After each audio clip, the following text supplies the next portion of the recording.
Welcome, everybody, and thank you for taking the time to join us for our February webinar. I hope everyone's keeping well. Before we get started on our agenda today, as usual, we'll just go through a little bit of housekeeping. So today's session is being recorded and it'll be shared with all registrants later this week. So if you want to share a recording with a colleague who was unable to attend, or if you want to revisit any of the content, then you can do that. A copy of the slides and the Q&A will also be sent out next week. The audio for this session is available through your computer speakers or by dialing in by phone. If you have poor sound quality at any point, then you might wish to try dialing into the session by phone instead. You can do this by accessing your device settings at the top of your screen within the Teams. If you click the three dots for more and then select device settings, and then the settings area will open on your right hand side. Participants will remain muted throughout the session. However, there is a chat area which can be accessed at the top of your screen within Teams. I say we will be monitoring this throughout the session, but I might be a little bit slower than usual as I'm on my own from the CLA perspective. But we will definitely take a look at everything, and if I can't get back to you in the live session, I'll follow up afterwards and include it in the Q&A. So please do submit any questions or comments at any time. Our presenters today. So I'm Imogen, I'm the product manager for the DCS, and normally I'd be joined by Stephen or Stephen, our customer support advisors here at CLA. Unfortunately, they're both unavailable today, so I'll be attempting to talk and monitor the chat. I'm delighted today, though, that I'm not entirely alone. I'm joined by Liesl Rowe, who's Senior Digital Library Advisor at Leeds Beckett University. And I realise I've never actually said your surname out loud, so I hope that's right. Great, thank you. And Chloe Bezic, who's Content and Discovery Manager at York St John. They'll be talking through, well, let's go to the agenda and we'll see what they're talking through. So the agenda today, first of all, I'm going to go through the updates on the DCS, so this week's release, and then what's coming next.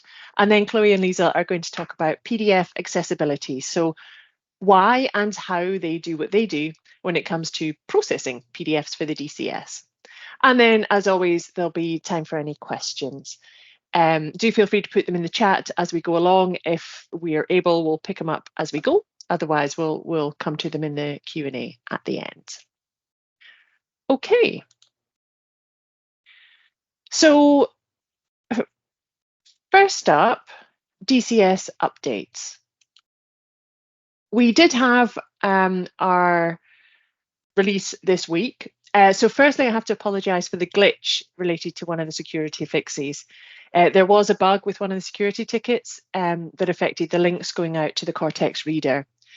So yesterday, as a temporary fix, we turned off the Cortex reader, which meant that links were going to open in a kind of general PDF reader, Adobe or whatever students have.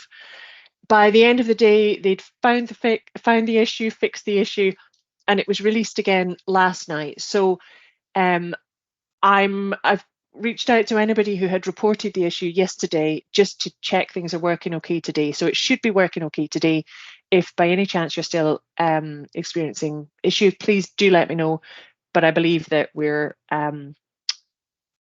fixed. So to the actual release, what have we done?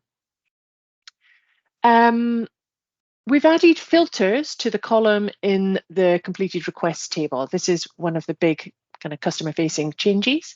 So this should help you find what you need more quickly, and hopefully, because it's going to retain the previous filters, it'll help the page load more quickly if you have kind of standard things you look for. I created a little video to demonstrate this, so hopefully that's going to go. Yeah, so this is the completed request page for our fake CLA HEI. You can see we've got pages and pages and pages of content, so it's hard to find a specific request. So the one I'm looking for, I know that it's live, so I'll tick that here. And I know that the title includes Brit or British or something like that. So if I enter that, it'll filter down and there we go. That's what I'm looking for. I also need another one, so I'll delete this filter, and then I know the other one I need is in course what is it, PGS. So I'll type that in here and it'll filter down. And again, I now just get the things that are relevant to me. I can then clear all of the filters in one go with that single button at the top. So hopefully that's going to speed things up for you searching. The next couple of things that we've done are just minor tweaks to the license verification page. So first up, if you have paid a copyright fee, for example, through EHES, the pop-up tooltip that you can see here used to specify that you had paid it via EHES, via the British Library. And I think we're all aware that that's not been the case for a little while, and there are multiple possible suppliers. So we've amended that little pop-up to read, you have purchased a copyright fee paid copy via a CLA licensed document delivery supplier, including EHES or the publisher. So you can now use this without worrying for a much wider range. Of course, you'll still be able to identify anything sourced via EHES as it would have been done through the integration. And then another little tweak, a few people mentioned a bit of a niggle related to that lovely reassuring tick in a green circle. Normally that means everything's okay, you're covered, don't worry about it, just move on. But then in this particular instance, when we asked you to confirm that you own a title, we included that reassuring tick. So that was rather confusing because people saw that and thought, oh yeah, I'm fine, when actually you'd need to click it. So what we've done is just change that into a kind of regular dull tick, and that means that every time you see the tick in the green circle, it will indeed be reassuring and confirming that everything's a-okay. Next up, we have another little amendment. So I was hearing that increasingly common frustration when rejecting academic requests. So things that come either via your reading list integration or the academic request form. Increasingly, libraries have got an ebook, and that's why they're saying, no, we don't want to digitize this. But to do that, you had to use the other, and then you had to type in the notes and get the right section of notes so that it fed through to the rejected request report. So we've just added a new option here for ebook purchased in stock or other library online access. So that will then feed through to the rejected request report and hopefully make things a little bit smoother. And we did also do some security updates, which I think we referred to earlier. So that's all good. So what's happening next? We have a Born Digital load that last time I spoke to you, I think we thought we might manage to get into the same release. It didn't quite pan out timing wise, so that'll be coming very shortly. This actually started off, rather than as a new content load, as improving the page offset. So we run a script that identifies Roman numerals in the pre-matter, and that's what gives us an algorithm to give you kind of accurate page numbering, or ought to. But we were aware that in that last huge load that we did in the autumn, there were a number where the script we were running wasn't sensitive enough to pick them up. So we've rerun this script. We've adapted the script itself to make it a little bit more sensitive, and then rerun it on titles from that load where no offset had been identified. So that's now given us about 10,000 more titles with page offsets, meaning that the page numbering should be more accurate in more titles in Born Digital. We would obviously encourage you to always just preview the extracts. And if you do find discrepancies, let us know. We can get them amended manually as part of the following data load. So there's a couple of examples of that actually that will be just updating manually where you've reported things not being right. We are also loading about 10,000 brand new titles, so new PDFs as well, that have been supplied by publishers since the last load that we did. They come from 10 different publishers, as you can see, and they include Faber and Faber for the first time. That's a new publisher for us.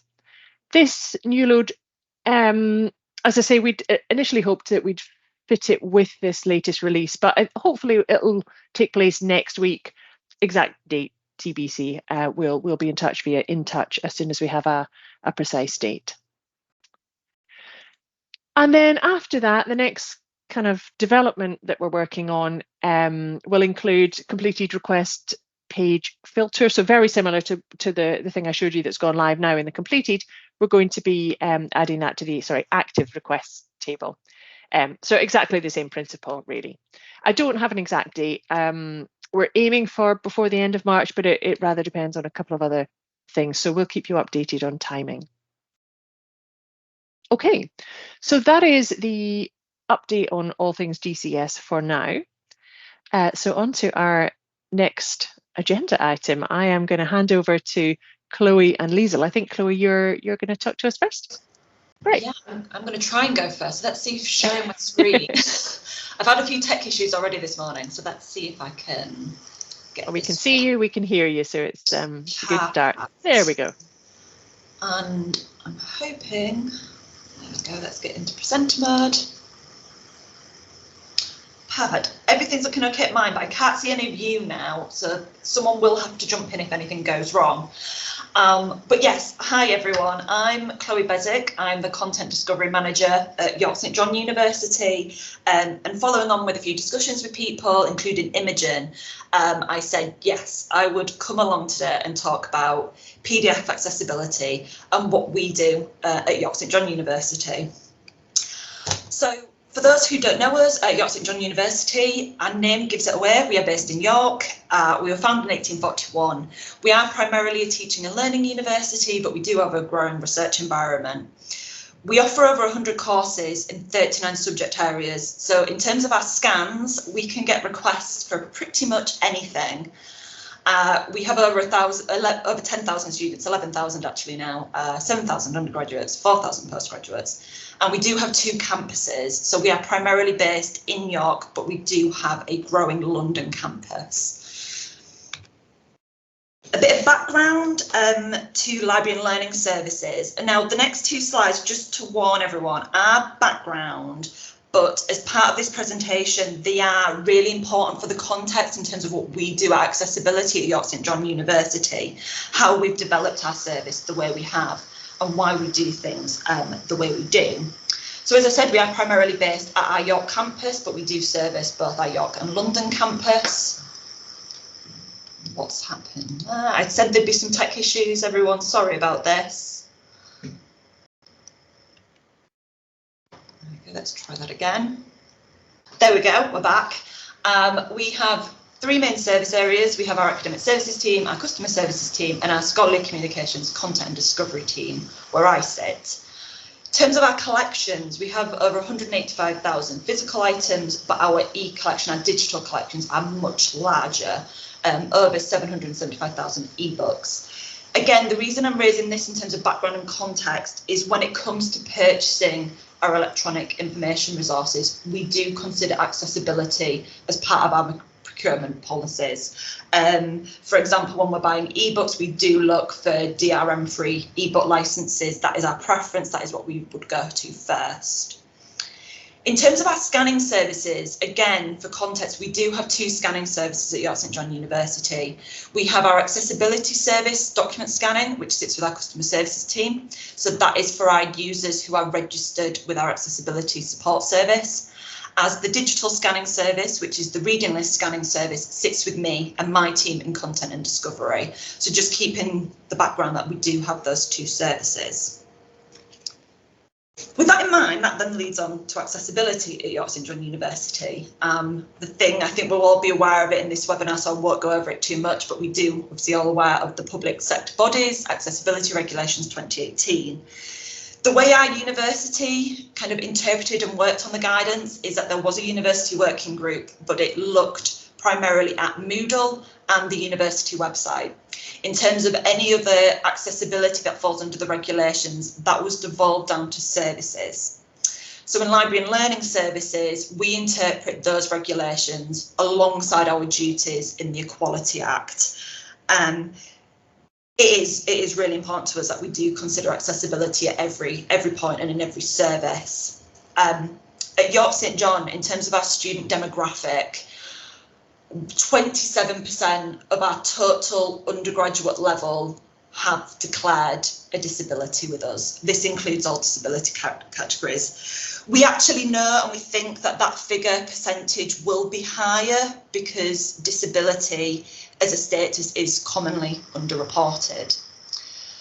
Working data for us as to where those disabled students sit is actually really difficult to extract, very difficult to extract. And because so many of our programmes here at York St John do have a disability focus, for example, we do have a BSL and Deaf Studies undergraduate degree, we do have over in education, we have special education needs courses. We are aware that as a university, our courses, our social justice policies and institution, we do attract a higher proportion of disabled students. So that is why it is so key to us that our approach to accessibility is universal and standard. We're meeting anticipatory duty, we're meeting all of our requirements whilst being cost effective. And it's also important to note that we don't have a dedicated library accessibility team or lead. As such, everyone in the library is responsible in the context of their role and their service in terms of accessibility. We've all agreed as a service we'd rather make everything as accessible as we can, rather than using staff time to try and tag and identify particular areas and models. With that background kind of all in mind, focusing on our digital scanning service. So just to throw this one in there so everyone knows what we're dealing with here, we do have a book size scanner for professional. Our software, we are using Locator Versa. We scan in grayscale and colour. We use DPI 600. We do have scanning profiles, so our pages crop automatically, and our editing software is Adobe. I know quite a lot of people on the call, and I've spoken to people before, are using Abby Fine Reader. We are exploring using Abby Fine Reader. To be entirely honest, it's all to do with licensing. I won't say too much, but yeah, ITS and licensing means that we've had a bit of a hold up there using Abby Fine Reader for our scanning. So, getting on to the main meat here, what do we actually do in terms of PDF accessibility at York St John University?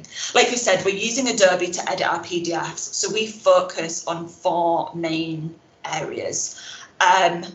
We crop our pages, we make sure our PDFs are tidy. So as I mentioned, Locator Versa does do that for us automatically, but sometimes, like everything, we will have to neaten it.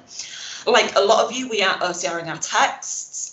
So I put there, we scan in grayscale as we find that's the best quality for OCR, means less corrections, but yes, we OCR our text. We do, using Adobe, there is the auto tag feature, so we do auto tag our documents. Again, I know that's not something everyone does here, but as it is a click of a button in Adobe, we do that. And one of the main things we do, which I think differs for a lot of you and is part of the reason why I'm presenting today, is we do add alternative texts to our images. So focusing a bit more on that, I know it's something, like I said, that a lot of you don't do for various reasons, I agree, but for us here at York St John, we have made it part of our workload. We think it is important to add alternative text and to recognise that there are texts in our scans. We're aware that a high proportion of our students do use screen readers, which without the alternative text would just be looked over. I know what you're all going to say. We get scans from everything. We're not experts, and I'm not asking my team, I'm not expecting them to be experts in any particular area. So because of that, we've kind of come up with kind of a policy of flow. So depending on what the image is, we try to provide a brief description. It could be the figure heading, it could be a description of what we're looking at. If, in this case, it could be a description, application for a lease or license of pastoral lands. Maybe should have picked a more exciting image example. We do, in Adobe, there is the option to mark things as decorative figures. We do that. We acknowledge and think it's absolutely fine to recognise that something is decorative. I think we've all seen it before in fiction books, where there's perhaps that nice little image at the top of the figurine. It is decorative, there isn't a value there. But recognising that it can be a lot on my team, we're not experts in areas. We have also come up with kind of 2 other flows. So if me and my team aren't comfortable in providing alternative text for an image, that is absolutely fine. And we have formulated some wording that unfortunately the scanning service is unable to provide alternative text for this image. Please contact your course tutor for a more suitable resource. Like I said earlier, for us, it's the importance of recognising that there is an image there. There is an image, we can't provide you a description, but please do go speak to your course tutor who can provide perhaps that alternative wording, that alternative description, or yes, an alternative resource. We also have it, we don't use it too often, but we also have it where if there are also too many images in the PDF, and in terms of that cost benefit, it would just take us far too long to do it. Again, we also add the wording that we are unable to provide alternative text for the images because there's too many. Again, to contact the course tutor. This is what we do. We encompass it into our workflows. I appreciate it's not something that every institution can do, depending on your team sizes.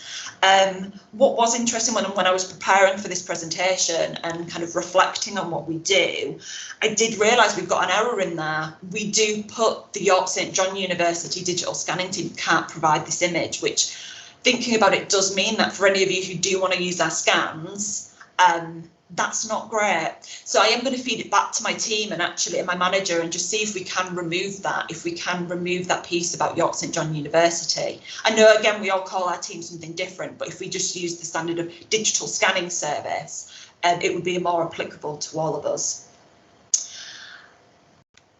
So this really was brief because I'm passing over to Liesl, but in terms of us and our service, we are always reviewing our service. Coming to these webinars, speaking to all of you is so valuable, and having this network. So we're always wanting to know what others are doing if we can improve our service.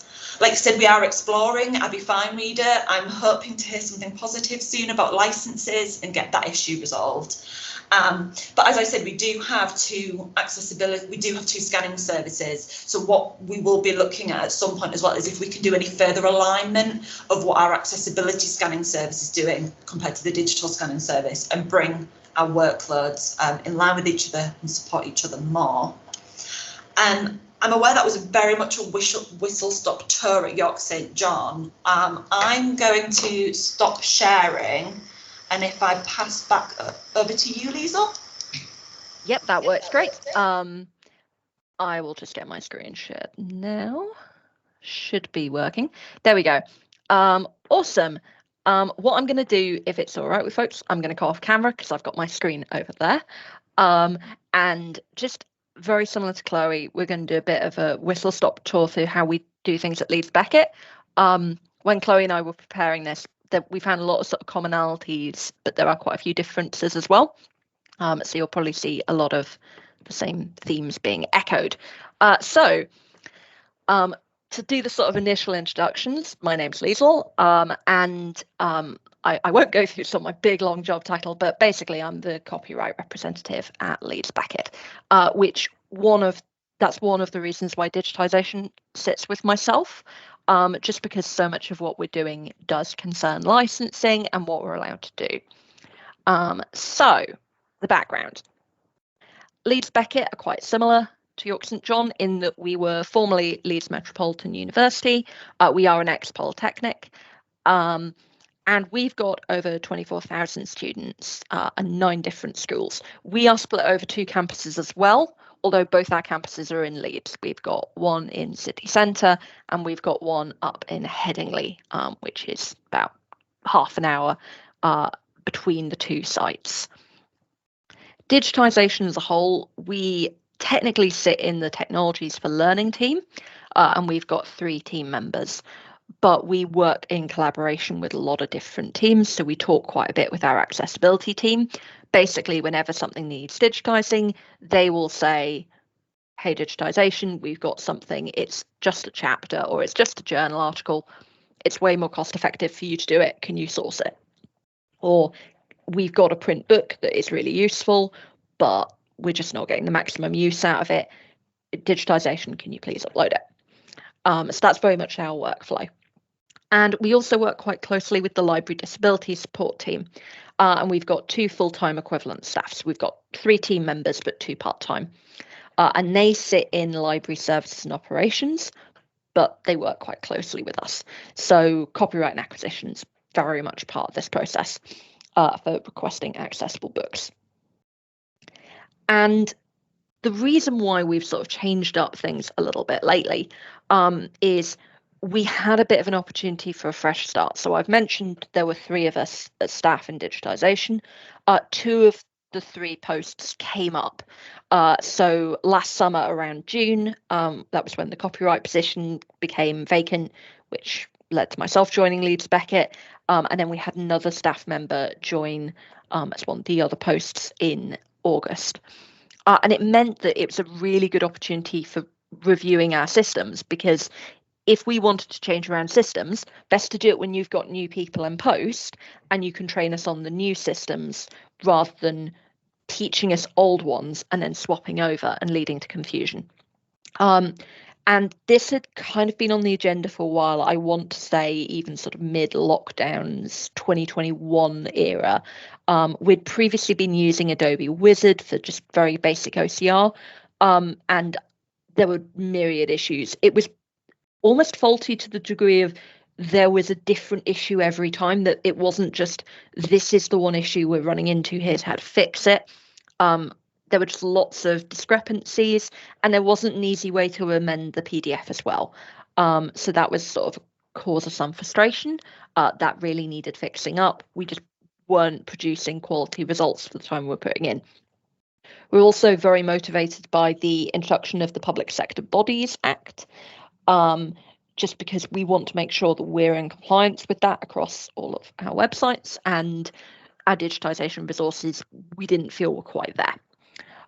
So that meant fast forwarding to summer 2023, we did a load of training on Abby to be ready for semester 1. Myself and the new team member and our existing, we basically got trained up, used some samples, used the fact it was much quieter in summer, and then when we had the deluge pre-semester 1, we were ready to go with Abby. So the process. This is directly pulled from our guide. We've got a standard guide that we use of how to process things in Abby Fine. We use, by the way, for people who are familiar with the software, we are not on the most recent form of the license. We're on the one iteration before that. Personally, having tried out the new license, I don't think there's much in it difference-wise in terms of what results you're getting. And this is what we would generally try and produce, but it can be summarized, certainly my approach, into 2 sweeps. So I do initial sweep, it's uploaded into the reader, and I double check it's recognized all my text areas correctly. Things are labeled as headers and footers when they should be, and not when they aren't. Make sure any images are formatting fine, and also that the document has the correct reading order, that it's understood the order in which it should be read on a screen reader. That done, whenever you make any tweaks, the document needs re-recognizing. So I do that again. Just that's okay. So hitting a button and the software will just upload. Yes, this is all the changes you've made. We'll recognize it on the PDF we're going to create. And then I do a second pass, which is the verify process. The program flags any spelling or recognition errors, and it'll take me through all those to correct. We then save it as a Word file and just make sure that the formatting is absolutely fine, so we can tweak it in that. Sometimes it'll look absolutely fine in the reader, you take it through and it's not quite there. And then we save it as a PDF when finalized. So I'm talking about text areas. That's much easier to see with an actual screenshot from it. So you can kind of see the little green sections there on the left-hand side of the screen. Those are all sort of identified areas.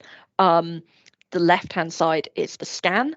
The right-hand side is the workable document that we're producing. As you can see, it's a bit like a Word document. I can click on things, I can edit, I can add things in. So for instance, if there was a spelling mistake here, it could pick it up on verify, but I could just change it.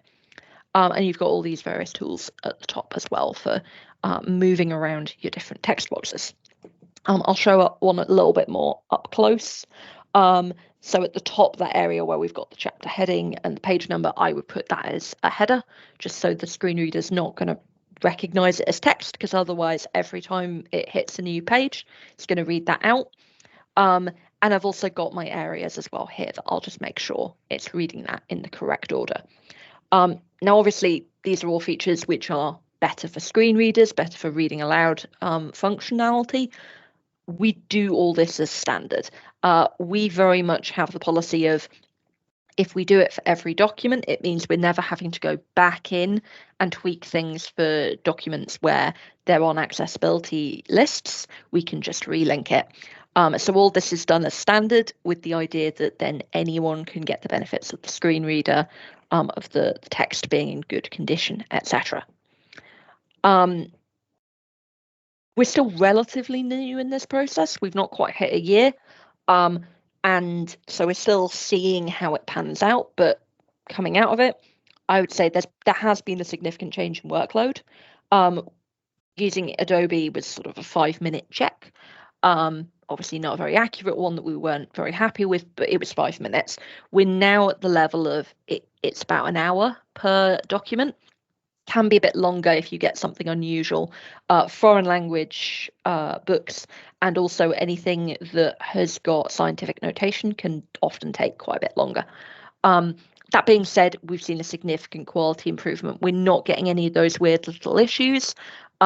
If we were getting discrepancies as well, it's very easy to change it. We just go into Abby and tweak it.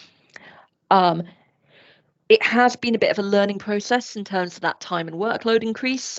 There does come a point with some of these scans where you've spent several hours on it, and how much are you getting the benefit out of it? So we have sort of got a review of, where do we stop? Okay, this thing is a little bit too complicated. We're going to leave this for now, and then if any students need further support and a better copy, we can come back to it. We, as standard, when doing an accessibility list, do say to students, please contact us if there are any issues, so they do know who to come to if they need more. And like I said, accessibility is default. We just thought that was best. Means that we give everyone the benefit rather than just our alt text users. However, unlike Chloe, we don't do alt text images. We will do it on request, and we are aiming to get that on our DCS cover sheet, but it isn't a standard process for us. So that's pretty much it from me, and I've put up both my email and also the email of our alt text team if you have any more questions. So I will hand back over to Imogen, if that's okay.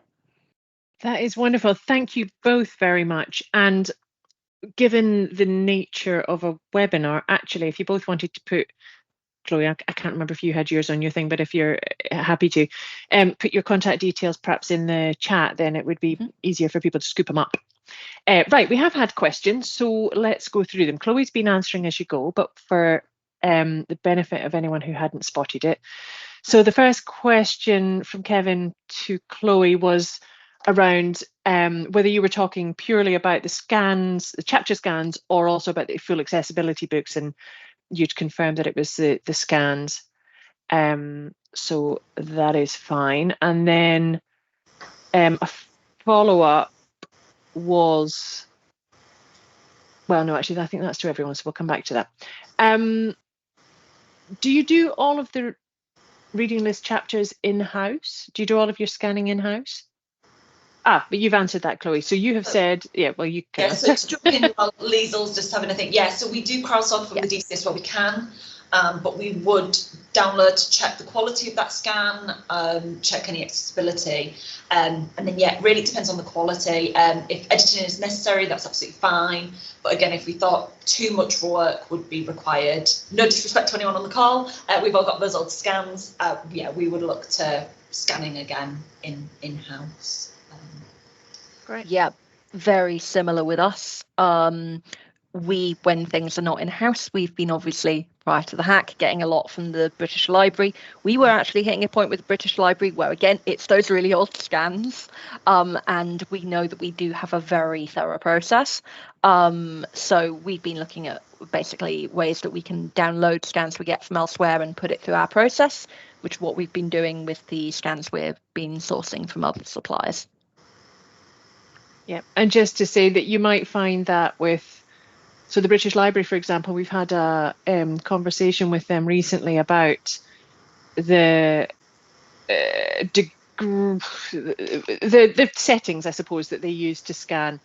And it seems that when the service was first set up, the priority really was around file size.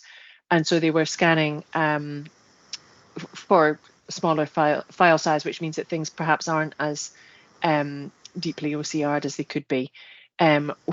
We were just starting to have the conversation, excuse me, about what we might want to update that to when their security issues with the British Library came about. So hopefully that's something that we can pick up again soon.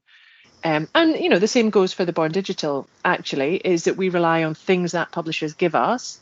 And you may find that you want to download and extract and improve it and re-upload it again. Okay, next question from a couple of people actually is how much time do you spend? Now, Liesl, you did mention that, which is, I think, going to have a lot of people gasping into their tea. But yeah. So for a 10-page document, for example, how long would it take to process something like that? So I should have actually said the length of, I always, when I'm doing back of the envelope math of, we've got this number of requests, how much we were processing, I like to say an hour because it does balance out between requests. I would say it's about an hour for a 30-page document. I think that's a fair statement. So for instance, I've got a few sat in my inbox, which are more like 10 pages. That's going to be 15 minutes to half an hour. It's not going to take me long. That being said, things will take longer. I know those also include some complicated images, and I won't know how bad it is until I start. So, yeah. Yeah, I can only just echo that. It really does depend on scan the request. For us, we tend to notice it more in subject area as well. If it is something perhaps for English, history, heavily text-based, that could be, like you said, relatively quick, 10-15 minutes. Make sure the OCR is correct. It's then we dread the sports and medicine textbooks because, yeah, they can just be a lot more complicated, both in terms of not necessarily making them accessible or even scanning them in the first place. I think we've all had the really flimsy, thin paper before and the scans are bleeding through. So, yeah, really just depend. But, yeah, I think that 15 minutes. Actually, that has reminded me of a thing that is worth mentioning. We tend to do our scans in grayscale. We have the same scanner as Chloe does. We also have a book eye, but honestly, I would say the staff learning curve to get confident with the book eye has been so high that we do just preference the little, I am trying to remember the model offhand, but it is the same one as Chloe uses. Now that is a good segue into the next question, which is who delivered your Abby Fine training? I think that's probably Lisa. But yeah, I was going to say that's probably me. We basically had the accessibility team do that for us. They'd done the sort of initial conversations, and they wrote a very thorough handbook, which I believe we had some assistance from one of the Sheffield universities who had also done a load of work. I want to say Sheffield Hallam, but I might be getting muddled. And it was really thorough with screenshots, and basically we had an hour session or two, and then we just had the document that we could refer back to. So all in-house. That's great. And then again, this is specifically for you, but I think it's relevant to you both. The process you've described, is that only for new requests as they come through, or are you also going back and sort of applying it to older scans? Liesl, it was addressed to you, so we'll go to you first. Yep, sure.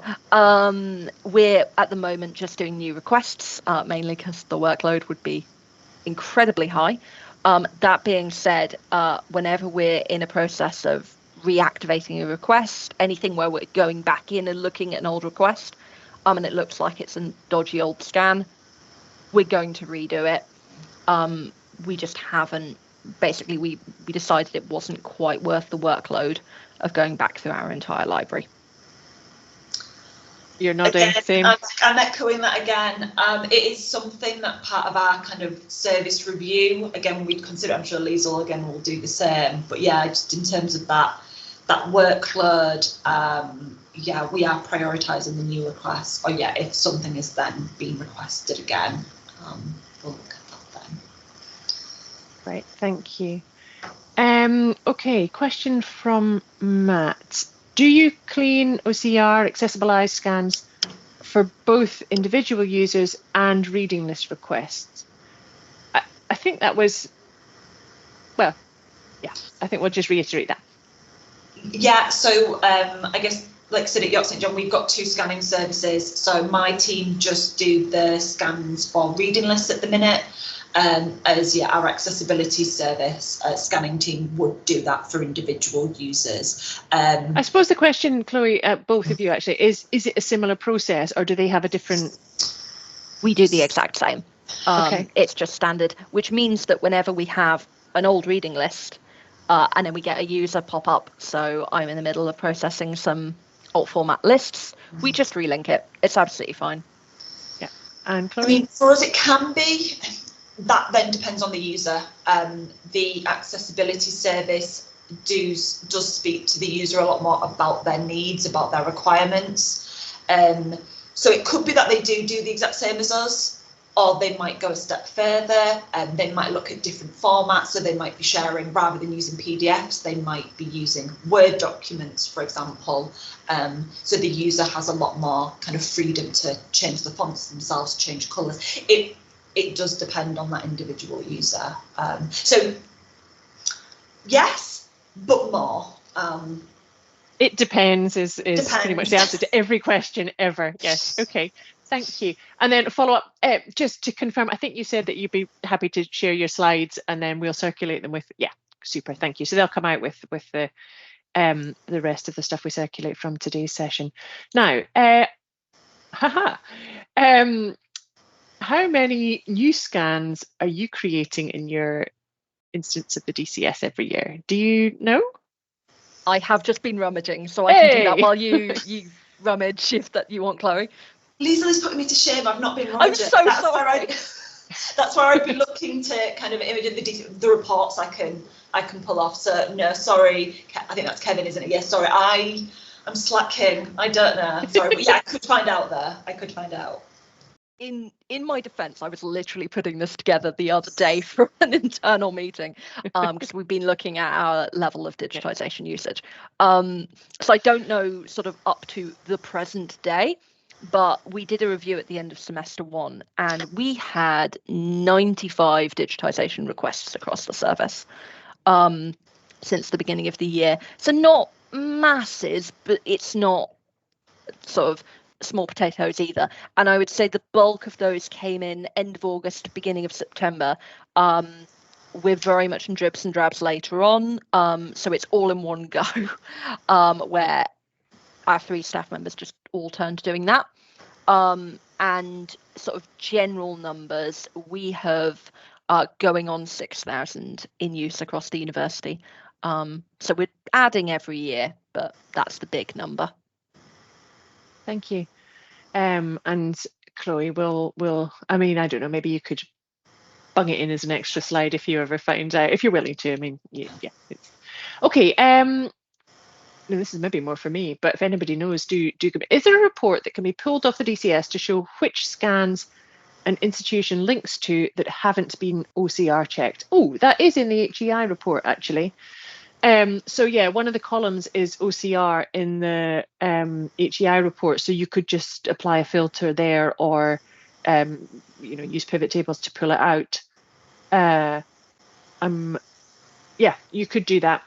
On a slight side note, I didn't talk about it because it's not far enough down the line, but just to let you know, we are going through a kind of discovery phase at the moment around adding more accessibility features to the DCS. So for example, where we identify as it OCR, we would also identify as it tagged for flow, is there alt text for images, things like that, so that all of this amazing work you're doing is brought to the surface a little bit more, but more on that anon. Right, next from Hazel for Chloe. Regarding alt text, did you do any liaison work with tutors to prepare them for queries from students? And have they come back to you about queries about what they should be doing? No, is the answer to both of them really. As a service, we we didn't consult the tutors, the academics. We decided to go ahead and do it. It's not a secret. We've not hidden it from the academics, but as we're the ones producing the scans, we've added the text. The scans, they belong to anyone, they belong to us. So no, we've not had any queries from tutors as to what they're expected to do. If that did, or as far as I'm aware, well, not anyway, if that did come up there, yeah, we would be more than happy to support them. We do also have, separate to the library, we do have the disability support team, so they'd also be happy to support. So yeah, it was something that we could do. Arose. I suppose the other question is, if a student had gone to a tutor for this additional support, is there any way for you to know? Probably not. Because I'd quite like to know that, but I don't. Yeah, this is short of the okay. student, the tutor coming in and telling us. No. All right. We've actually got quite a lot of questions, so let's whip through a little bit more rapidly. Right, Rona is thinking about making a business case for Abby over Adobe Pro. What would the argument for Abby over Adobe Pro be? Is it about the level of accessibility, or? Okay, so yes. Yeah, basically. Sorry, Chloe, leaping in. I know I think we actually had a meeting with Chloe during sort of 2021 to feedback. I'm not the person for this. The library alt formats email I have put in the chat is the people at Leeds Beckett you want to contact. Sue and Pippa have got together basically the business case we used, and I'm sure are happy to talk about it. Yeah, for us, so again, after that initial kind of meeting with Liesl and the team at Leeds Beckett, I'll admit I stepped back from it. I was in a different role at the time as well. Not much of this. It's primarily come from our customer services team who do our accessibility scanning. It's sat with them. I'm being recorded here, so when I said don't quote me if I'm wrong, I'm being recorded here. I believe we've actually purchased the licenses from our own library budget. So because of that, there wasn't necessarily so much of a business case. The issue we've got with Abby at the minute, as I said, is to do with licensing. And I think it's more to do with getting licenses set on particular PCs. Again, don't quote me on that one, but that's why our IT team has been involved. Again, I'm being recorded, so I won't say too much more.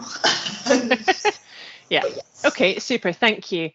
Kevin making the point that, yeah, if you've got a lot of scans, then it's a lot of work. Yeah, exactly. And in fact, that kind of leads me down to Stacey's question. Caroline noted it may be that there's some nuance about the specific permissions that publishers have given. So I'm going to check on that, and I'll come back to you in the Q&A document we circulate. So yes, more nuanced answer to follow. Yeah, so Stacey asking about, will we be implementing an accessibility standard? Not unless there's a great demand for it from you. We're not talking about a kind of pass-fail standard, because we're here to facilitate what you do. What we can do is surface what you do, is make it clear what there is. As I say, that discovery work that we're doing at the moment is around trying to identify duplicates where we've got multiple copies of exactly the same thing. We'll try and identify the best one and get rid of all of the other ones, so that that's what's available. But to Kevin's point, we're well aware that not everybody is able to spend this much time on scanning, and it's not really, I think, for us to determine the level of scans that you make available to your students. So we won't have a pass-fail standard, but we will try and make a little bit more visible the work that you're doing, and perhaps provide some more guidance on how you could improve them. As I say, there's work going on that, so I'll give you more detail once we kind of define exactly what we'll be doing. Right, Chloe, Verso for locator Verso for cropping PDFs. Tell us about that. Yeah. So, got to say, sure, these were set up before I came into post, so I can definitely follow up and find out more for you. On Locator Verso, we have our scanning profiles, and on our scanning profile for our digital scanning service scans, it's been set up that profile, when we're using it, it crops PDFs automatically. How that was set up like I said, I don't know. I can definitely follow up there and find out for you. The reason why we have different scanning profiles on the software is because both the accessibility service team and digital scanner, we use the same scanner. So for some reason it was decided years ago, before I was in post, it was easier to have 2 different scanning profiles for each team. So in theory, they can log on to the scanner, log on to the software, and depending on what service you're scanning for, you click one or the other. Again, part of a review, we might look at that again. Do we need 2 scanning profiles? I don't know. Confession, at the minute it's not broken, so why change it? But it is something that I do want to review as part of our service. But yeah, I can follow up with some more information, Sherry. Okay. Caroline's saying that she's found that Abby can't do alt text at all, although that doesn't sound like what you've just said. So I'm thinking maybe that's about settings or versions. Quite probably. And then quick reminder of the scanner. I know you both mentioned it and you use the same one. It's the Buckeye Scanner for Professional. Really rolls off the tongue. There we go. But it'll be, it's. I know it was included in your deck, so when that gets sent round, it'll be there. Matt saying we have a third service where we produce scans for individuals who haven't declared an accessibility need. That's nice. We don't have time to go into more detail on that, so we'll carry on. Does the Cortex Reader display tags where they exist? Ooh, I will have to check on that unless anybody happens to know. I don't know that it displays. I see, like bookmarks and tags. I would have to check. If anybody happens to know, then please do answer.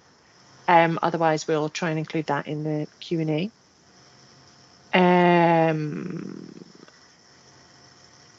Rona's, well, that's a question for Caroline, so it must be carried on in the chat. But Caroline, when you've been looking into PDF Studio, is that for alt text? Okay, yeah, there we are. You have answered. Sorry. Interesting. So there's an alternative format there. Maybe we could, Caroline, you could come and talk to us about that another time. Yeah.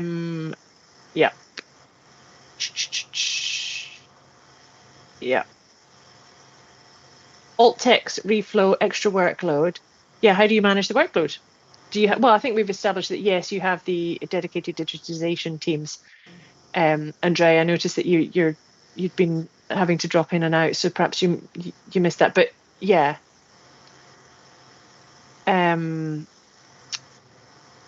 Does Abby now have an alt text tool? I think you've said yes. I mean, you use it regularly? That's something that we don't use much. So yeah. Chloe, the alt text you were showing us, that's in Abby Fine, is it? No, it isn't, because we're not using Abby Fine at the minute. The alt text we use is in Adobe. So this chat's really useful for me actually, because like I said, we're exploring Abby Fine, but if it doesn't offer alt text, then I might also be wanting to speak to Caroline about the combination of a. Right, so that is very interesting. Sorry, I think I slightly. My understanding is that there is something, but I don't know how good it is. Yeah, because you don't use it. That is very interesting. Okay, well, perhaps we should have a follow-up with Caroline, and if somebody else thinks you've got an interesting thing to showcase, then we could have a part 2. Yeah, absolutely, and comments about the viability of going into detail. Absolutely, and there's a lot of different contexts. Yeah.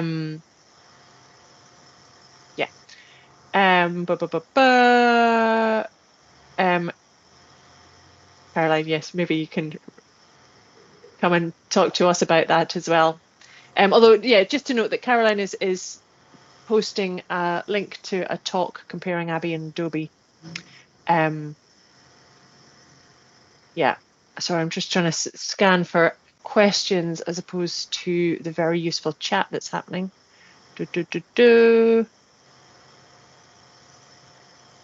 Haha. Do we think that Sheffield's handbook might be made open access?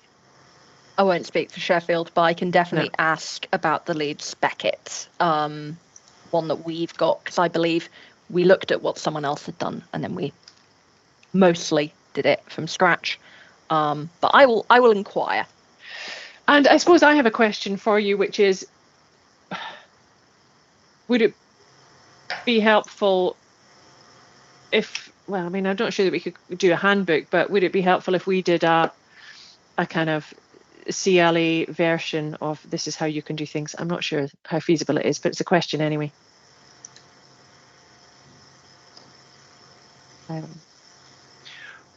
Okay, well, we are over our official time and nearly at the full hour. So this has been incredibly helpful. Thank you both. I think it's such an important topic and people are obviously really interested. I think it would be useful to have a follow-up. Perhaps we could hear from